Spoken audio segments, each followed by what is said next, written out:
어제 저하고 뭐 수업 1시간 정도만 이야기했기 때문에 어제 수업했던 내용은 그렇게 많지는 않죠. 어제 뭐 회계가 뭔지 뭐 종류에 대해서만 간단하게 저하고 이야기를 했었어요.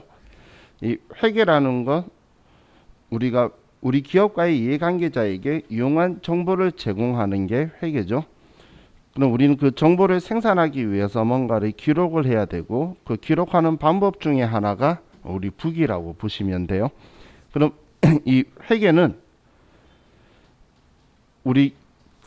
우리가 어떤 이해관계자에게 유용한 정보를 주기 위해서 생산하냐에 따라서 회계의 종류가 정해지게 되는 거고, 그럼 외부 이해관계자에게 유용한 정보를 주기 위해서 하는 게 재무회계고, 그리고 우리 회사의 내부 정보 이용자, 의사결정 권한자에게 유용한 정보를 주기 위해서 하는 게 관리회계예요. 이 원가 관리라고 적혀 있는데, 원가 회계는 이런 목적이 아니에요. 원가 회계는 우리 시험 챕터이기 때문에 나중에 원가 회계를 저하고 같이 할 거예요. 그때 이제 원가 회계의 목적에서는 내부 이해관계자를 위해서 하는 게 아니기 때문에 오해하시면 안 돼요. 자, 그리고 세무회계는 우리 국가나 지방자치단체에게 유용한 정보를 제공하기 위해서 우리가 하는 회계가 세무회계라고 보시면 돼요. 그럼 이 회계들 중에서 이제 저와 같이 오랫동안 공부할 내용이 재무회계에 대해서 이야기를 할 거예요.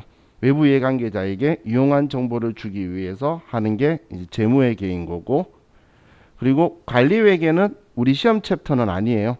나중에 여러분들이 회사에 가셔서 뭐 총무부서나 아니면 그 상위 부서로 가셨을 때에 결정 권한자와 직접적으로 이야기하실 수 있을 때, 그때 보고서 작성 형식으로 관리회계라는 걸 하시게 될 거고, 세무회계는 격리사무원들이 주로 회사에서 하는 업무라고 보시면 돼요.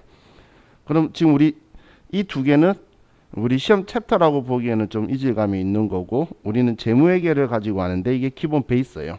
그럼 우리는 장부에 기록하는 원리를 재무회계에 맞춰서 이제 공부할 거다라고 보시면 돼요. 그럼 이 재무회계의 기본 전제 조건이 우리는 기업을 가지고 하는 거지, 사장인 사업하고 있는 내가 돈을 번다 안 번다를 가지고 우리가 그 장부에 기록하는 걸 공부하는 게 목적이 아니에요. 그래서 우리는 홀로 독립된 존재인 법인을 가지고 주로 하게 될 거고, 그러면 우리 법인은 홀로 독립적인 존재라는 게 기업 실체의 가정이다라고 보시면 돼요. 자, 그리고 우리 재무회계라고 저와 같이 공부하는 거에 대해서는 일반적으로 인정된 회계 기준에 의해서 장부에 기록하는 방식을 쓸 건데, 그런 경우에는 우리는 계속 기업의 가정을 전제로 장부에 기록하게 될 거예요. 이 계속 기업의 가정이라는 건 우리 기업은 내년에도 계속 사업을 영위하고 있을 거라는 전제 조건인 거예요.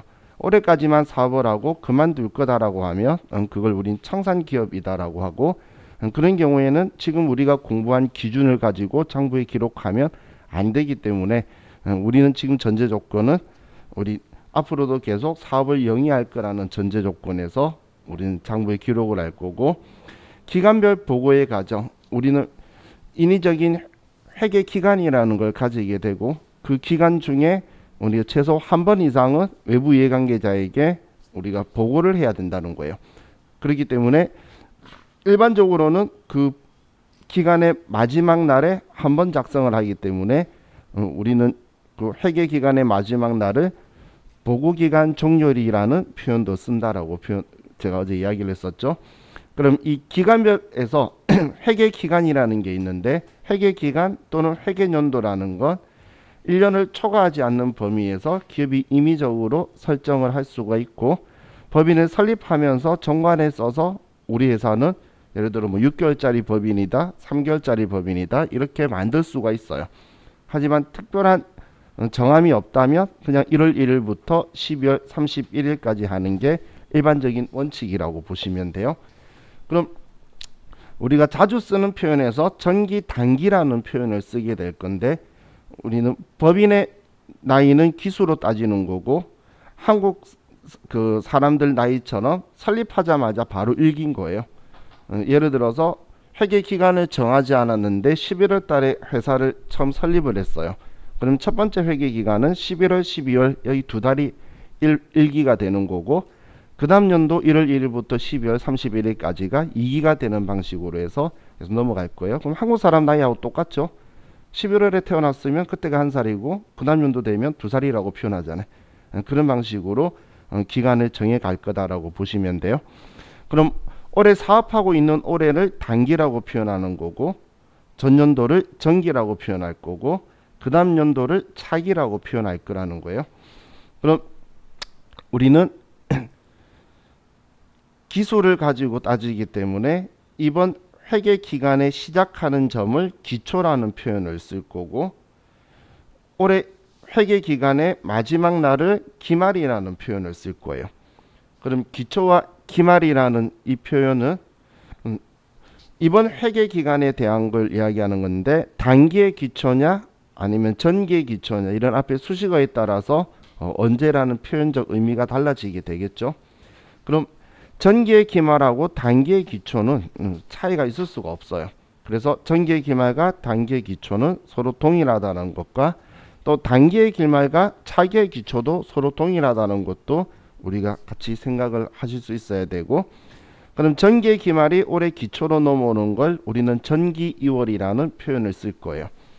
그럼 전기 2월 된 어떤 정보, 이런 이야기가 나왔을 때 우리는 1월 1일 날 우리 시작할 때 가지고 있었던 게 이 정도의 금액이었구나, 이렇게 나중에 받아들이시게 될 거예요. 자, 그럼 이 회계 기간까지가 저와 같이 어제 이야기했던 거였고, 자, 우리 발생주의하고 이 부분들은 나중에 저와 같이 조금 순서를 바꿔서 봐야 되기 때문에, 자, 오늘은 저와 같이 먼저 40페이지로 갑시다.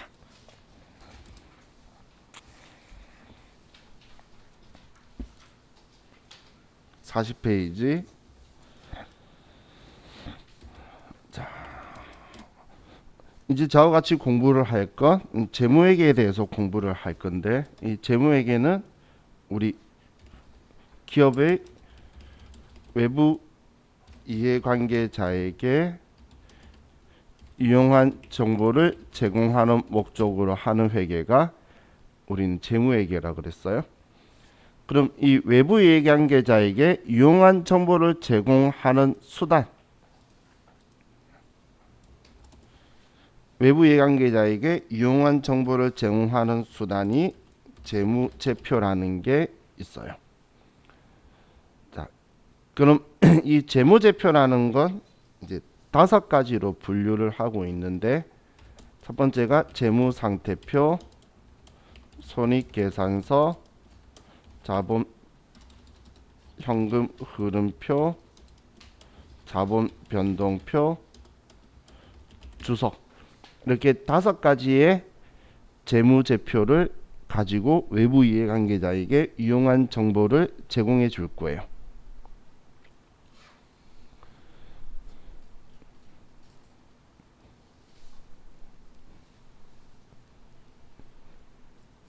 그럼 이 재무상태표라는 거는 원래 영어로 약자가 FP예요. 파이낸스 포지션인데, 근데 이 재무상태표의 과거 이름이 대차대조표예요. 재무상태표의 과거 이름이 대차대조표인데, 이 대차대조표의 약어가 밸런스드 시트라는 BS예요.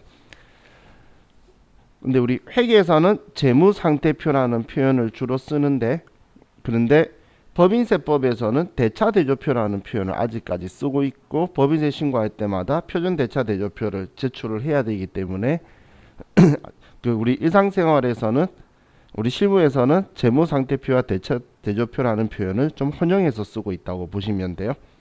심지어는 저도 입으로는 재무상태표라고 말하면서 약어를 BS로 많이 써요, 많은 사람들이.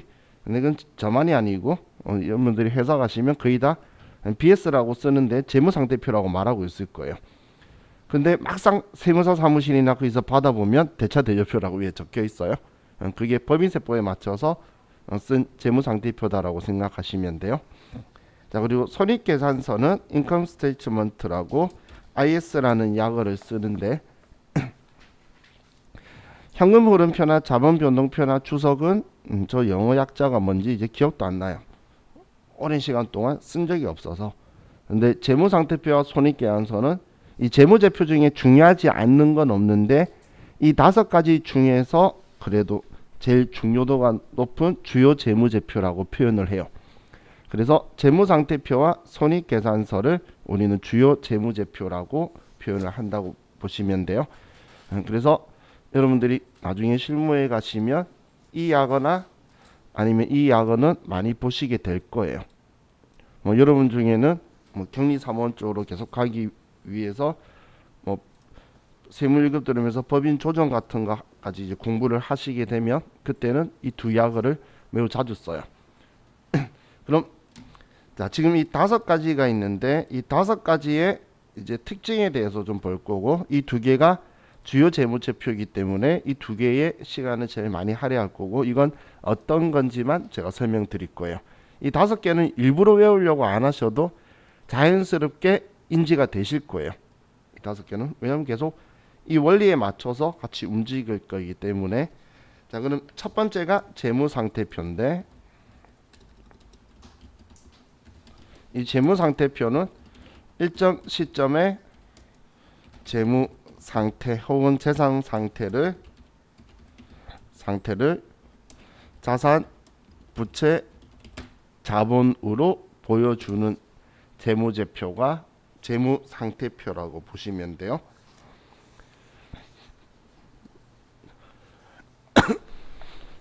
자, 그럼 이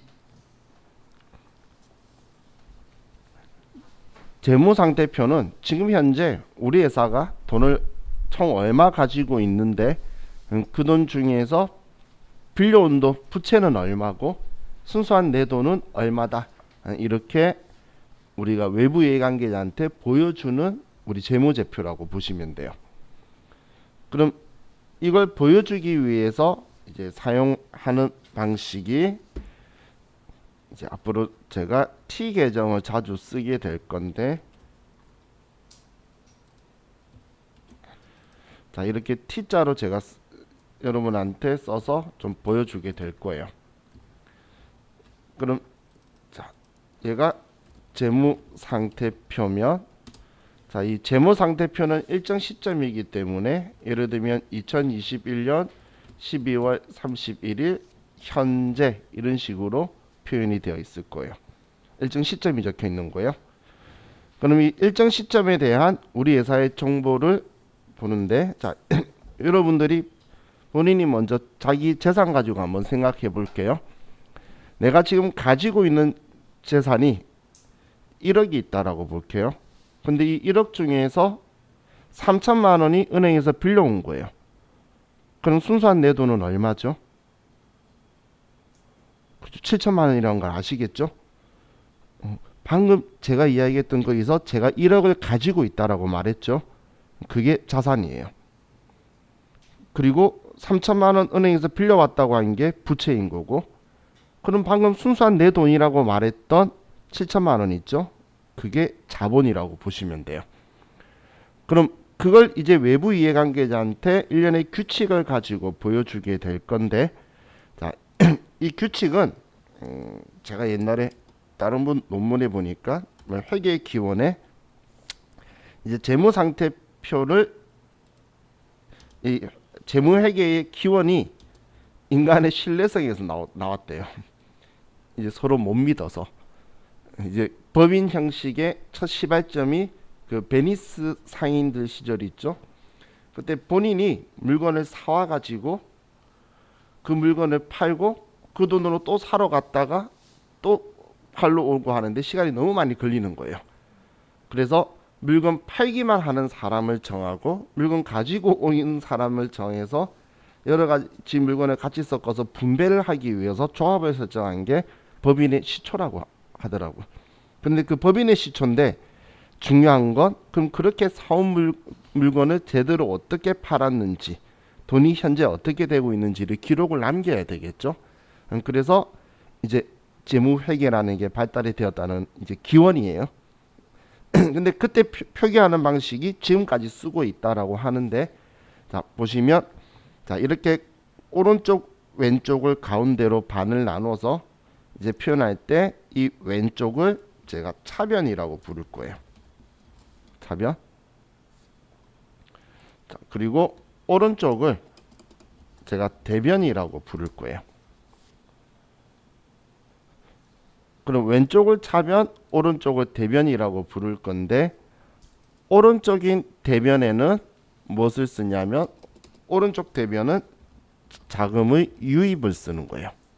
오른쪽 대변에는 돈이 어떻게 우리 기업에 들어왔는지를 오른쪽에 쓰는 거예요.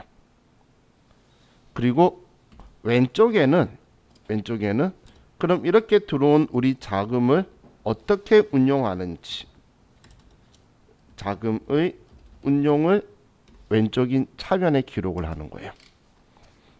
오른쪽은 돈이 어떻게 들어왔는지, 그리고 왼쪽은 그 돈을 어떻게 운용하고 있는지,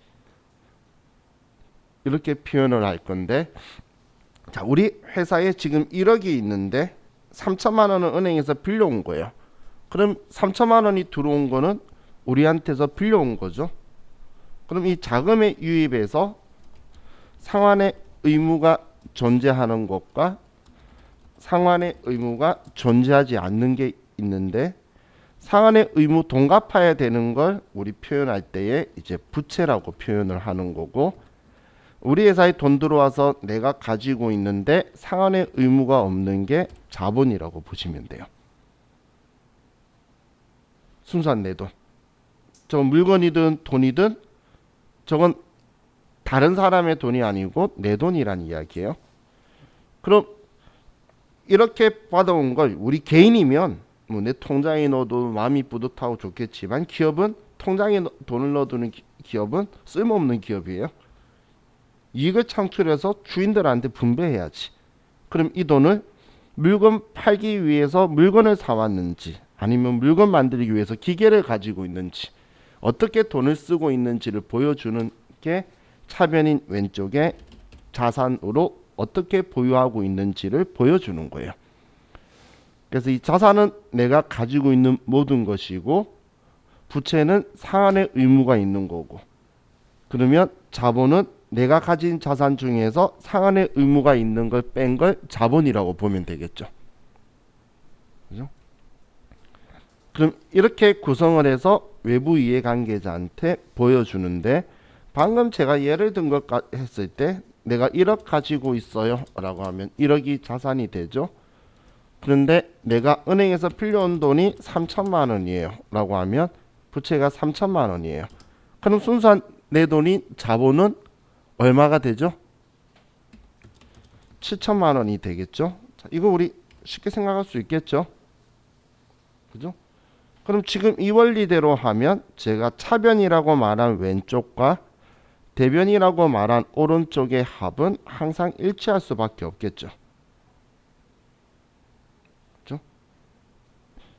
지금처럼 자, 얘는 항상 일치할 수밖에 없는데, 이 일치할 수밖에 없는 걸 뭐라고 하냐면 대차 평균의 원리라고 표현하는 거예요.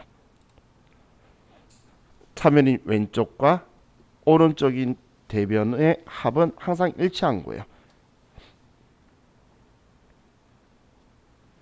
그냥 간단하게 생각하면 3천만 원 갚았어요. 그럼 난 3천만 원 얘가 줄어들 거잖아. 그럼 7천만 원은 내 거다. 순수한 이제 내 돈밖에 없어. 이렇게 이야기할 수 있겠죠.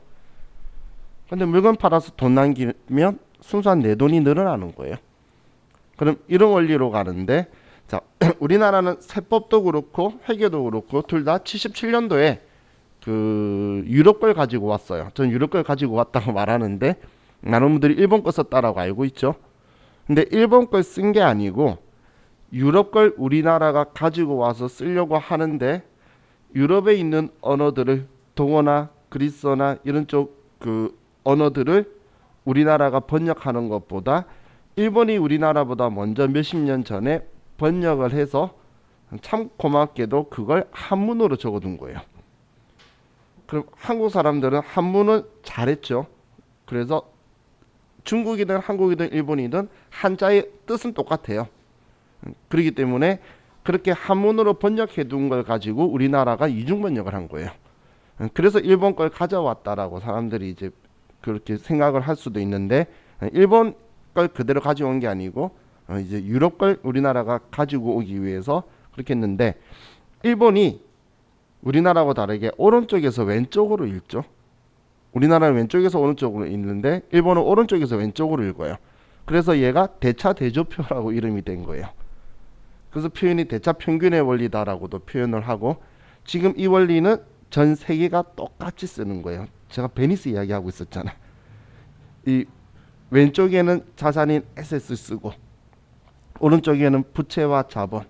이 자본은 캐피탈이 아니고 이쿼티를 이야기하는 거예요. 그래서 이 원리를 가지고 재무상태표 외부 이해관계자한테 지금 현재 내가 얼마 가지고 있어. 진짜 내 재산이 얼마야. 일정 시점에 보여주는 거예요. 그럼 이걸 일일이 정확하게 파악하는 데는 많은 시간과 이제 그 비용이 들어가게 되겠죠. 그렇기 때문에 거의 대다수 기업은 99.99% 기업은 1년에 한 번 작성을 하고 그럼 작성한다면 마지막에 작성하는 게 제일 좋겠죠. 그래서 회계 기간이 특별함이 없다면 12월 31일이 마지막 기말이에요. 그래서 12월 31일 날 이 재무 상태표를 만들기 때문에 어제 제가 12월 31일을 기말이라고도 하고 보고 기간 종료일이라고도 하고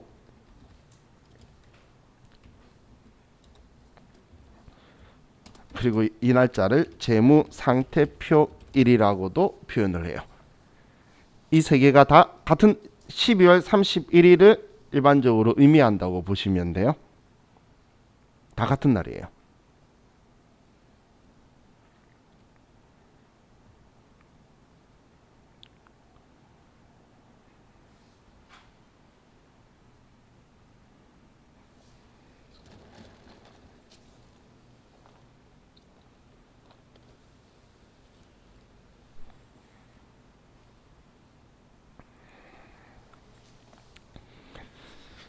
자, 그럼 지금 이걸 가지고 봤을 때 이 자산은 부채 더하기 자본이라고 볼 수 있겠죠.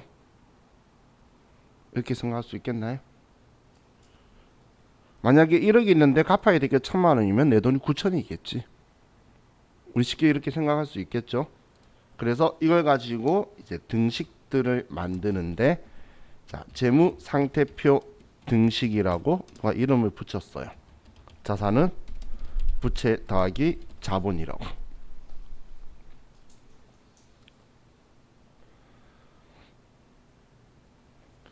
근데 그랬더니 그 누가 자본 등식이래요. 자본 등식은 자, 자본은 자산에서 부채를 차감한 거죠. 자, 자본 등식 이해가시나요? 방금 7천만 원에 내 1억 중에서 3천만 원 갚아야 되는 거 빼면 7천만 원이 내 거다라는 이야기죠. 자, 이 공식 이해가시죠? 자, 근데 이 공식은 매우 중요한 공식이에요. 얘는 이 의미는 뭐냐면 자, 우리 IFRS가 아니지만 우리 지금 하고 있는 일반 기업 회계 기준이지만 IFRS에 보면 자본에 대해서 뭐라고 적혀 있냐면 자본은 자산에서 부채를 차감한 금액으로 한다. 각 나라의 상법에 따른다라고 적혀 있어요. 근데 그 말이 자산에서 그냥 부채를 빼란 말이 아니고 그걸 다르게 번역해서 쓰면 자본이라는 것은 기업이 가지고 있는 자산 중에 상환의 의무가 있는 타인 자본을 빼면 나머지는 다 이 기업의 자기 자본이다라는 표현인 거예요. 상환의 의무가 있는 걸 다 빼면 나머지는 다 이 회사 거다. 이런 표현 때문에 자본을 순자산이라는 표현도 써요. 순이라는 글자는 뺄 거 다 뺀 순수한 자산이다라는 표현을 쓰는 게 여러분들 그 TV 보시면 그 케이블 TV를 틀면 대출 광고나 보험 광고 엄청 많이 나오죠. 그럼 거기에 걔네들은 그 법규 때문에 자기 회사의 그 규모나 정보 같은 게 빽빽한 글자로 화면에 한 번씩 뜰 거예요. 보면 그 금융업들은 자본이라는 표현보다 순자산이라는 표현을 쓰면서 적혀 있는 게 보일 거예요. 그 순자산이 순수한 자기 돈이다라고 보시면 돼요. 그래서 규모는 몇 천억짜리인데 순자산 200억짜리도 있어요. 그러면 타인 자본 가지고 이렇게 하고 있구나 이렇게 생각할 수도 있겠죠. 그죠? 자, 그럼 이 자본 등식은 자, 지금 제가 이야기한 거 나중에 여러분 시험에 어떻게 다가오냐면 좌우같이 이번 주 다음 주 중 계속 자산 계정 과목이라고 말하는 그 용어들이 뭔지를 다 일일이 공부할 거고 부채가 뭔지도 일일이 공부할 거고 자본 계정 과목이라는 게 뭔지를 일일이 다 공부를 할 거예요. 그럼 여러분들은 자산 계정 과목, 부채 계정 과목, 자본 계정 과목을 다 공부하니까 다 잘 아시겠죠?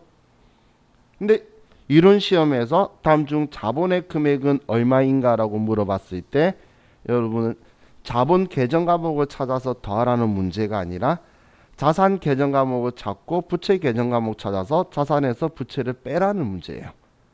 근데 자본 계정 과목 찾아서 쓰는 순간 오답이 되는 거예요. 그래서 여기에서 자 참고로 항상 마음속에 가지고 계세요. 자본은 측정하는 것이 아니다라는 거예요. 자본은 측정하는 게 아니고 자산에서 부채를 뺀 금액을 자본이라고 하는 거예요.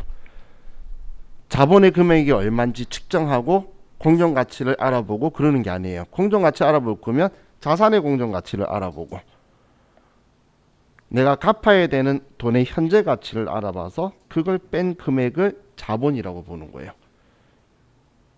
이걸 이제 이론 시험에서는 여러분한테 이제 우회적으로 물어보게. 회계 1급은 단순하게 물어보지만 세무 2급은 이렇게 물어볼 거예요. 자산의 계정 과목 쫙 주고 부채 계정 과목 쫙 쭉 보면 알아요. 여러분들이 뭔지는. 쉬운 거 주는데 자본 계정 과목도 보이니까 얘들만 자본이네 라는 거 여러분들 금방 알아요. 지금은 안 믿겠지만 나중 보자마자 자산 부채 자본 구분이 된단 말이야. 그럼 자본만 더하시면 안 되고 자산 구하고 자본 부채를 더해서 자산에서 부채를 빼야지 자본의 금액이 되는 거다. 이렇게 보시면 돼요.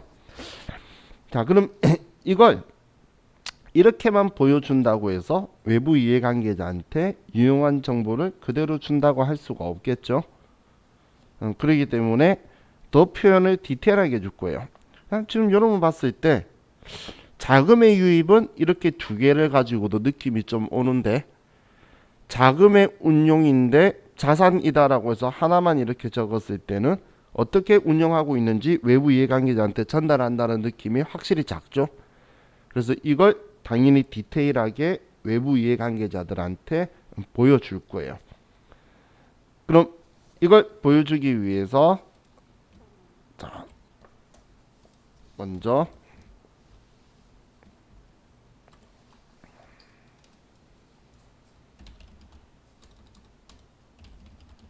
자, 이 재무상태표는 자, 이게 자산, 부채, 자본. 여러분들이 이제 조만간 지겨워서 얘네들을 기억할 거예요. 그러면 얘네들이 자기 자리라는 걸 이제 그냥 자기도 모르게 당연시 받아들이시면 돼요. 이건 하늘이 두 쪽 나도 전 세계가 자기 자리예요. 왼쪽이 자산, 오른쪽이 부채, 자본. 그럼 자, 이걸 보여주기 위해서 첫 번째에 우리가 보여줄 때 유동성 배열의 원칙이라는 걸 가지고 보여줄 거예요. 유동성 배열의 원칙이라는 건 뭐냐면 유동성이 큰 항목부터 배열한다는 거예요. 배열한다는 건 위쪽에 쓴다는 이야기예요. 유동성이 큰 항목부터 배열한다는 거예요. 그럼 이렇게 쓴다는 이야기죠. 자산은 유동자산, 부채는 부채는 또 유동자산과 비유동자산, 부채는 유동부채, 비유동부채 이렇게 구분해서 외부 이해관계자한테 첫 번째 틀을 보여줄 거예요.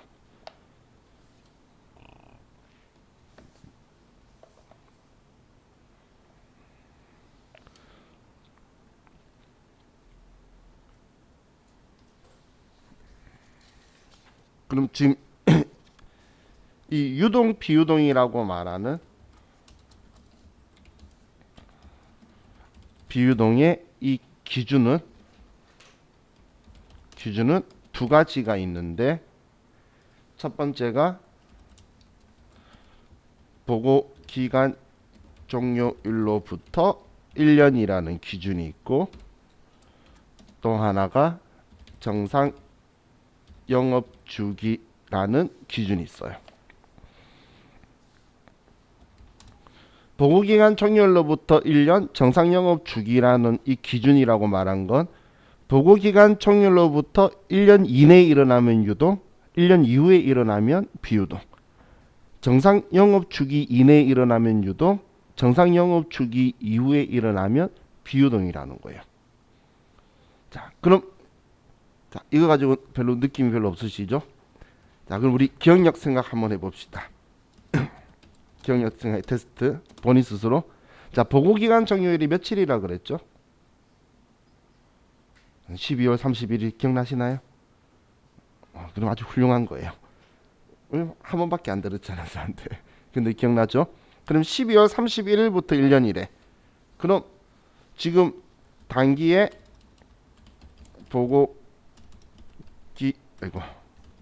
종료일은 2021년 12월 31일이다.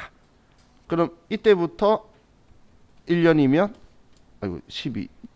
21년이죠. 2022년 12월 31일을 이야기하는 거죠. 보고기간 종료일로부터 1년이면 이 기간이잖아. 이해가시나요? 그래서 저는 이 기간을 뭐라고 부르냐면, 이건 제 스타일이에요. 이 기간을 그래서 저는 그냥 내년이라고 이야기를 해요. 내년이잖아 정말. 그죠? 그럼 내년 안에 일어나면 유동, 내년 이후에 일어나면 비유동이라고 볼 수 있다는 거예요.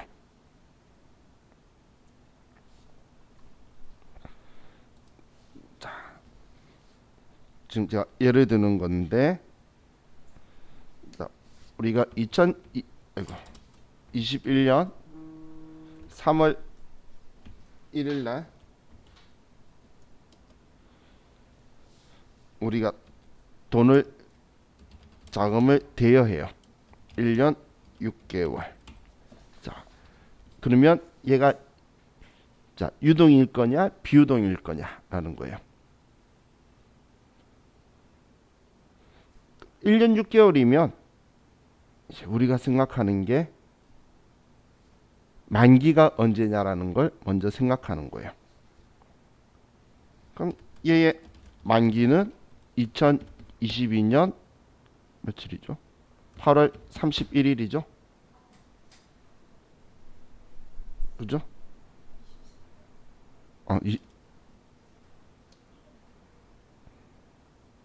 그러니까요. 1년 6개월이니까. 그럼 2년 6개월이지, 23년이면. 그죠? 1년 6개월이니까 내년 3월 1일까지 1년? 그죠? 자, 그럼 만기가 내년 중에 일어나네요. 그럼 얘는 비유동이 아니고 유동이라는 거예요. 왜 이렇게 표현하냐면, 외부 이해관계자한테 딱 한 번 보고를 할 건데, 내년에 현금화할 수 있으면 유동으로 써줘야 되고, 내년에 현금화 못하면 비유동으로 써줘야 되는 거예요. 얘는 지금 내년에 현금화 될 수 있는 거잖아. 그것도 8월 달에. 그죠? 1년 6개월로 봤을 때는 비유동이라고 오해할 수 있지만, 우리는 보고기간 종료일 기준했을 때 내년에 일어난다는 이야기예요. 그럼 내년에 일어나면 이건 유동이라고 하는 거예요. 지금 제가 대여했기 때문에 내 돈이니까 문제가 없는데, 만약에 차익 빌려왔다고 생각을 해볼게요. 빌려왔을 때 올해 갚아야 되는데 안 갚아도 된다고 거짓말하면 큰일 날 거잖아, 투자하는 사람 입장에서. 그러면 정확하게 표현해 줘야 되겠죠. 내 돈 되는 것보다 갚아야 되는 거에 대해서 여러분이 봤을 때 지금 이렇게 내년에 갚아야 될 돈이 100억이 있는데 유동 자산이 10억밖에 없는데 유동 부채가 100억이면 투자할까요? 유동 자산 10억, 유동 부채 100억이라는 말은 1년 이내에 갚아야 될 게 100억인데 1년 이내 현금할 수 있는 게 10억이란 이야기예요. 그럼 여러분의 외부 이해관계자의 입장에서는 이 회사는 돈 못 갚아서 부도다 라는 느낌이 뜨죠. 그렇게 외부 이해관계자한테 보여주는데 이걸 비유동으로 잘못하게 되면 오인된 결과를 주기 때문에 큰일 나게 되겠죠. 자, 왜 이런 방식을 쓰냐면, 자, 우리가 장부에 기록하는 걸 외부 이해관계자가 매일 볼 수 없죠. 매일 볼 수가 없는데, 그럼 이걸 작성해 가지고 보여줄 때 우리는 기간별 보고 회원칙 때문에 1년에 한 번 할 거예요. 그럼 1년에 한 번이면 2021년 12월 31일 날 현재 이렇게 하면서 쓸 건데, 그럼 이걸 외부 이해관계자는 언제 제일 빨라도 언제 볼 수 있죠? 비현실적이지만 제일 빠르면 2022년 1월 1일 날 볼 수 있잖아. 제일 빨리 봐봐야. 그럼 외부 이해관계자는 2022년도에 본다는 이야기예요. 그러면 그 해에 일어나는 건 유동으로 분류를 해주고 그 해에 일어나지 않는 건 비유동으로 보여주는 게 기본 원칙이라는 거예요. 왜냐면 이날에 만들어지면 22년도 지금 오늘 돈 빌리고 한 거는 외부 이해관계자 몰라요. 우리가 12월 30일 기준으로 해서 지금 이만큼 빌렸어요. 이렇게만 보여줄 거거든. 지금 우리가 하는 건 내 기준이 아니에요. 외부 이해관계자 기준인데 그 사람들은 오늘 기준이 아니라 12월 31일 기준으로 보니까 그래서 기준이 보고기간 종료로부터 1년이라는 기준이 만들어지는 거예요. 어떤 표현인지 이해 가시죠? 자, 그럼 나중에 이것 때문에 이런 작업을 할 거예요. 2년간 돈 빌렸어요. 그럼 무조건 비유동이겠죠? 근데 1년 지나면 이제 내년에 갚아야 되는 상황 바뀌잖아. 그러면 그걸 비유동을 유동으로 바꿔주는 작업도 할 거예요. 그건 이제 우리 시험에 자주 나오는 거예요. 그래서 보고기간 종료로부터 1년 이내 이 부분을 정확하게 여러분들이 인지하셔야 돼요. 자, 근데 이 정상 영업 주기라는 게 있어요. 정상 영업 주기는 자, 제조업의 경우에는 영업 주기를 생각해 보면 자, 먼저 원재료 구입을 하고 그리고 제조를 하고 그리고 판매를 하고 대금 회수를 하는 게 일반적으로 정상 영업 주기죠. 그리고 나서 그 돈으로 또 원재료 구입하고 만들고 이렇게 돌 거라는 거예요. 그럼 일반 제조업이 이게 정상 영업 주기인데 이 정상 영업 주기라는 건 딱 정해진 게 아니죠. 업종마다 이 사이클이 짧을 수도 있고 길 수도 있다는 거예요. 근데 얘가 만약에 이 예를 봤을 때 이 정도 기간까지만 1년이고 그 다음 또 1년이 이런 식으로 잘려서 계속 간다라고 봤을 때에 그러면 어떤 때는 물건 구입만 하게 되고 어떨 때는 회수도 있고 구입도 있는데 대응이 안 되게 전년도 판 거에 대해서 우리가 대금 회수한 거고 내년에 팔 거를 구입한 거고 이게 맞지도 않게 가고 어떤 해에는 아무 일도 안 일어나게 된다는 거예요. 그러면 그 재무제표가 의미가 없어지게 되겠죠. 그래서 너무 심하지 않는 측정선에서 1년을 초과한다 하더라도 우리는 정상 영업 주기 이내라면 여기까지는 유동으로 보겠다는 거예요. 유동으로. 그렇기 때문에 이 자산 중에서 대표적인 게 정상 영업 보고기간 종료로부터 현금할 수 있는 걸 당좌 자산이라고 하고 그리고 방금처럼 물건 만들고 생산하고 파는 것들을 재고 자산이라고 해요. 당좌 자산은 통장에 돈 얼마 있고 현금 얼마 가지고 있고 이런 것들을 이야기하는 거고 재고 자산은 물건 팔려고 상품 얼마 가지고 있고 그리고 물건 만들려고 원재료 얼마만큼 가지고 있고 그걸로 만든 제품이 얼마만큼 있고 이런 걸 우리는 재고 자산이라고 하는 거예요. 그럼 이 둘을 우리는 유동 자산으로 외부 이해관계자한테 보여준다라고 보시면 돼요. 자, 그게 지금 이 유동 비유동의 이 기준을 가지고 이렇게 보호기한 종료로부터 1년 정상 영업 주기 이내에 일어나면 유동자산. 그럼 이후에 일어나게 되면 그때는 우리는 투자자산, 유형자산, 무형자산, 기타 비유동 자산 이렇게 매수로 나눠지게 될 거예요.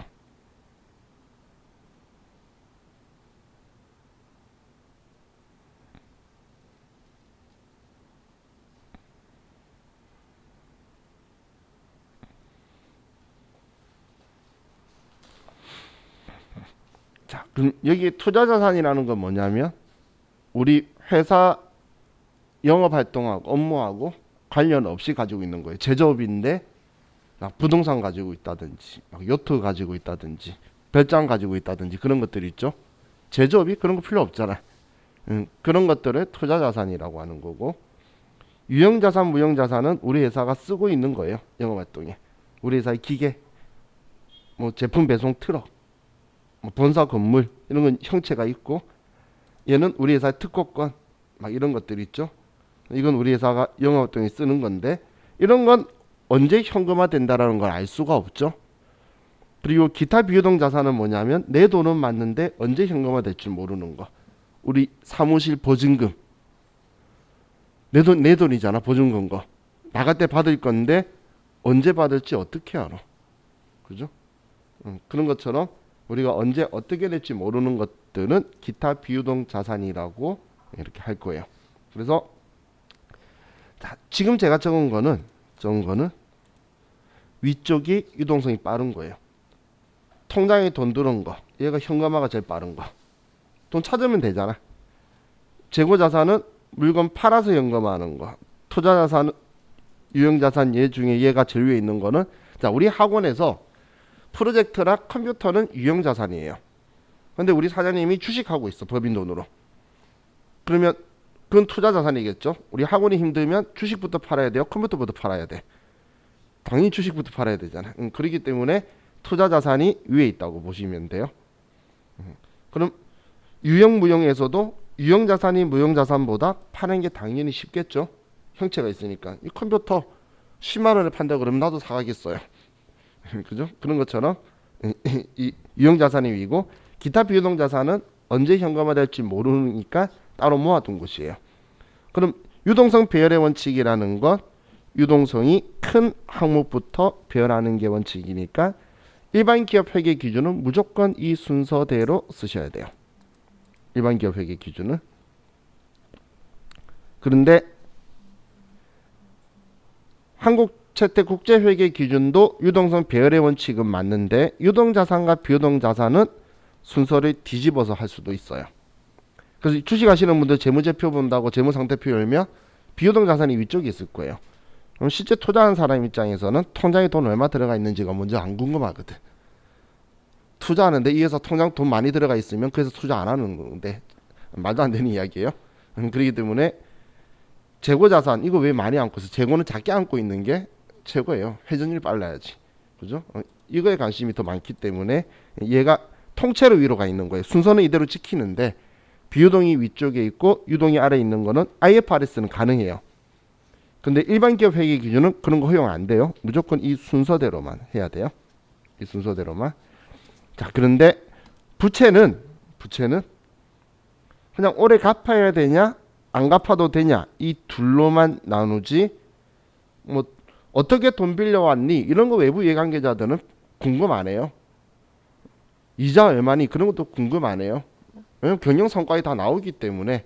그래서 유동 비유동으로 둘로만 나눈다고 보시면 돼요. 자, 자본은 우리 쉬었다가 제가 또 설명드리고 나서 정리하고 또 계속 하도록 할게요. 쉬었다 합시다.